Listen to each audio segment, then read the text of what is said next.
ये हम आपको सत्य घटना सुना रहे हैं अभी कलयुग की। अयोध्या में कनक भवन के बाहर किताबों की स्टॉल लगी, उसमें कनक भवन की महिमा में ये प्रसंग छपा है जो हम आपको सुना रहे हैं। आहा, श्यामा नाम की एक घोड़ी थी जो राम जी को उस रथ पर बैठाती थी, उसी रथ में यह निभती थी और चलती थी। उसका नाम था श्यामा जी। इतनी भक्तनी थी कि संत महात्मा कोई निकले तो वो प्रणाम करती थी, सिर झुका लेती थी। कोई महात्मा सामने से आ जाए तो वो घोड़ी इतनी भक्तनी थी, इतना उसे ज्ञान था कि वो अपना सिर झुका लेती थी।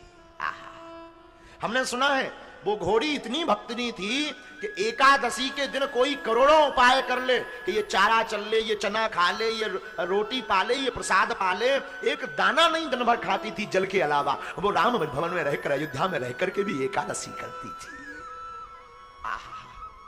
हमने सुना है जब आरती होती थी तब वो श्यामा, तब वो घोड़ी आरती के समय अपना सिर नीचे करके झुक करके खड़ी हो जाती थी।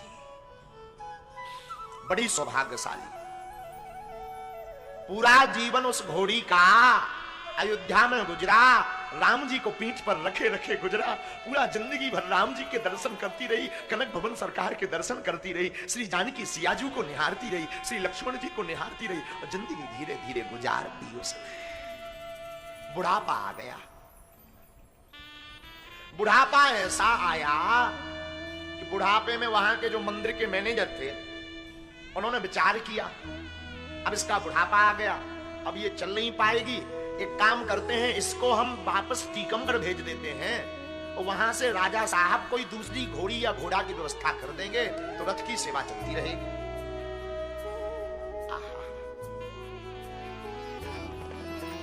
मैनेजर ने, उस जमाने में वाहन तो चलते नहीं थे, पुराना जमाना, रेलगाड़ी का ही एक साधन था जो उस वक्त अयोध्या में रेलवे स्टेशन फैजाबाद के नाम से था। फैजाबाद से झांसी तक के लिए एक डब्बा बुक करने के लिए मैनेजर गए। एक डब्बा बुक कर दें, उसमें उसको बैठा दें, वहां पर कोई सेवक राजा का आएगा, उस घोड़ी को लेकर चला जाएगा। आहा, श्यामा तो संतों की झांकी के सामने सिर झुका दी। जाने की तैयारी हुई। मैनेजर ने वहां के टिकट मास्टर से संपर्क किया, रेलवे स्टेशन मास्टर से संपर्क किया, एक डब्बा की बोगी अलग से बुक करवाई। तो रेलवे मास्टर, वहां का स्टेशन मास्टर था, उसने कहा कि आज नहीं, कल नहीं, परसों जो है एक डब्बा हम अतिरिक्त लगा देंगे माल वाला, उसमें तुम उसको बैठा देना तो झांसी पहुंच जाएगी घोड़ी। श्यामा जी को कानों कान पता लग गया, आंखों में आंसू आ गए श्यामा के। हे रघुनंदन, हे रघुवीर, हे रघुनाथ, हम श्री धाम अयोध्या नहीं छोड़ना चाहते। हे सरकार, हमारी इच्छा है हमारे प्राण आपके ही चरणों में निकले, हमें वापस मत भेजो। उस घोड़ी ने दाना चरना, चारा चरना बंद कर दिया, पानी पीना बंद कर दिया। 2 दिन पहले से सत्य घटना बता रहे हैं आप, सबको विदित है घटना। आंखों से बहती थी केवल अविरल आंसू धारा, और 3 दिन पहले से त्यागा दाना पानी चारा। केवल आंसू बहे श्यामा के, दाना त्याग दिया, चारा त्याग दिया और लगी रोने दिन रात। श्यामा नाम की घोड़ी रोने लगी। कनक भवन के बाहर, जिन्होंने दर्शन किया होगा, कनक भवन के बाहर अभी भी थोड़ा मैदान है, उसी मैदान में वृक्ष के नीचे बंधी रहती और बार बार निहारती रहती। श्यामा कहे रघुनाथ सुनो, करी सेवा बसी मैं तुम्हारी रजधानी। श्यामा बोली सुनो रघुनाथ। श्यामा कहे रघुनाथ सुनो, करी सेवा बसी तुम्हारी रजधानी। वृद्ध भई सबने है त्यागो, छुड़ावे की धाम की सबने ठानी। अब सबने ठान ली कि हमारा धाम छुड़ा देंगे। बात सुनी जब ते मैंने तब ते सूखत नहीं अखियन को पानी। जब से हमने सुना कि अयोध्या छूट जाएगा, हे रघुनाथ, हे कनक भवन सरकार, हे सियाजू, हे लक्ष्मण जी, अरे हे हनुमान जी, हमारी पुकार तो पहुंचा दो रघुनाथ के पास है। सूखत नहीं अखियन में पानी, और धाम में देह रजेस छूटे, करुणा करियो मत सांग पानी।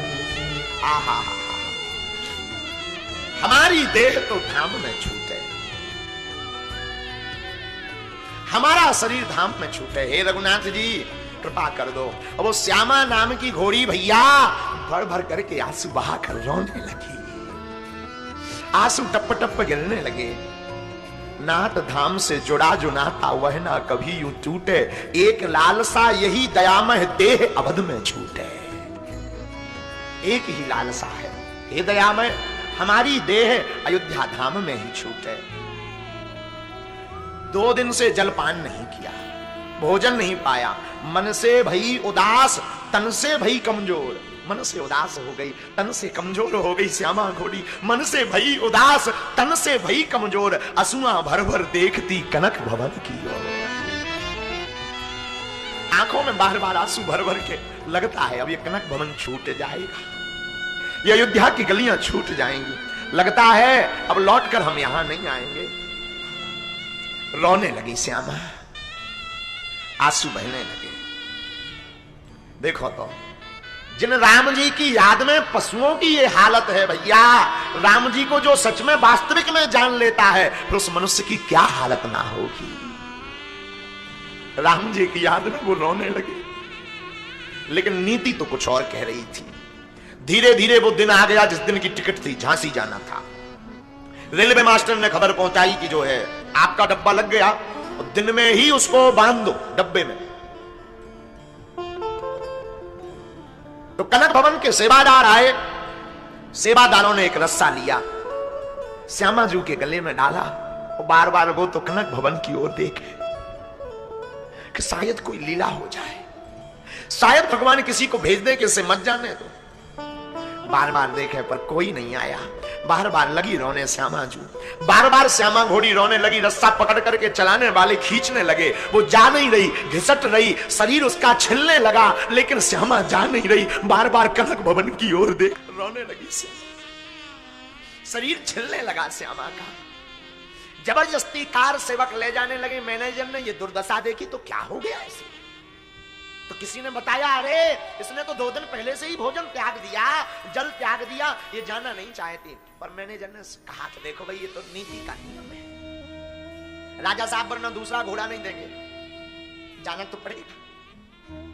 बार बार कनक भवन की ओर देखे, बार बार हनुमानगढ़ी की तरफ देखे, बार बार गलियों की तरफ देखे कि अब ये गलियां हमेशा हमेशा के लिए छूटी। रोए श्यामा,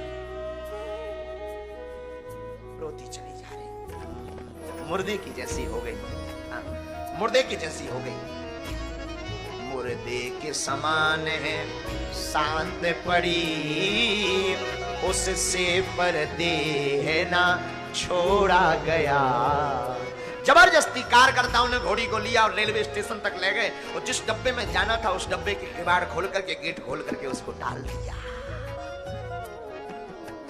ताला लगा दिया। कुछ चारा चढ़ने के लिए भर दिया, पानी रखा तो पानी पिया, नहीं तो पानी उठा लिया, और कुछ चारा भूसा रख दिया, ताला लगा दिया, और टिकट करवा करके कहा कि वहां उतर जाएगी। यहां से सूचना पहले ही भेज दी थी कि परसों घोड़ी आएगी, श्यामा जी आएंगी, और श्यामा उस रेल के डब्बे में पड़ी रही। भगवान ने ऐसी करुणा करी, रात को रेल आई, रेल आकर खड़ी हो गई, सबकी मती मारी गई, रेल चली गई। जिसमें श्यामा घोड़ी थी, श्यामा जो थी, वो डब्बा वहीं धरा का धरा रह गया, वो जोड़ा नहीं गया। करुणा निधि ने करुणा ऐसी करी, नहीं रेल से डिब्बा जोड़ा गया। रेल आई गई हो गई, चली गई। सुबह हुई, स्टेशन मास्टर ने देखा अरे ये तो कल रात की ट्रेन से डिब्बा जाना था। उस जमाने में बहुत कम ट्रेनें चलती थी, लेकिन ये तो गया ही नहीं। फटकार लगाई। मूर्खो, ये झांसी जाना था, डांट लगाई, फटकार लगाई। एक कर्मचारी से कहा खोलो डब्बा, प्यासी भूखी पड़ी। जैसे ही रेल कर्मचारियों ने डब्बा खोला और ताला खोला तो एक अवाक रह गए, श्यामा की देह उसी डब्बे में छूट गई। श्यामा मरी पड़ी, उसी डब्बे में उसका शरीर शांत हो गया। उसका तो संकल्प था कि हमारा नाता, हमारी देह अवध में ही छूटे, उसने अयोध्या में ही देह छोड़ दी। रघुनाथ ने ऐसी लीला करी कि वो डिब्बा नहीं तोड़ा, उसके प्राण पखेरु उड़ गए। मरी पड़ी थी श्यामा डिब्बे में। मैनेजर को सूचना दी कि हम क्षमा मांगते हैं, गलती हो गई हमसे, रात को डिब्बा नहीं जोड़ पाए और वो जो श्यामा घोड़ी जानी थी उसका शरीर पूर्ण हो गया, अगर ले जाना चाहते हो तो ले जाओ। कर्मचारी आए, सबने मन में कहा कि श्यामा की अंतिम इच्छा यही थी, देह अवध में छूटे। लगता है भगवान ने उसकी इच्छा पूर्ण कर दी। अब एक काम करो, उसके शरीर को और कहीं पर गाड़ दिया जाए। उस जमाने में रिक्शा चलते थे, रिक्शा का जमाना था, बड़ा वाला रिक्शा ढुलवाया जिसमें ताकि वो रखी जा सके। आहा, रिक्शे पर उठा करके लाए, ले जाने लगे तो कनक भवन के बाहर सफाई करने वाला एक कर्मचारी था, उसका नाम था गुरुदीन। क्या नाम था? गुरुदीन। गुरुदीन नाम का एक जमादार था, जमादार जो सफाई कर्मी था। गुरुदीन ने मैनेजर से कहा रुको, इसे मत ले जाओ। क्यों? हमें कुछ बात करनी। कान में गया, वो तो मर चुकी थी श्यामा, पर कान में जाकर के गुरुदीन नाम के जमादार ने एक न जाने ऐसा कौन सा मंत्र फूंक दिया। कान में जाकर के गुरुदीन ने कहा, श्यामा जी उठ बैठिए, अब क्यों पड़ी उदास, राम कृपा से आपको मिलो अवध में बास। आप उठ बैठो, अयोध्या में बास में लगो। और भैया श्यामा के श्रवणन परे जमादार के बैन और फिर से जीवत हो गई, खोल दिए दूने। दोनों आंखें खोल दी, कान फड़फड़ा गए और श्यामा नाम की घोड़ी जग गई। और जग करके उठकर बैठी तो साधु महात्मा जय जय श्री राम के नारे लगाने लगे। जय हो जय हो जय हो।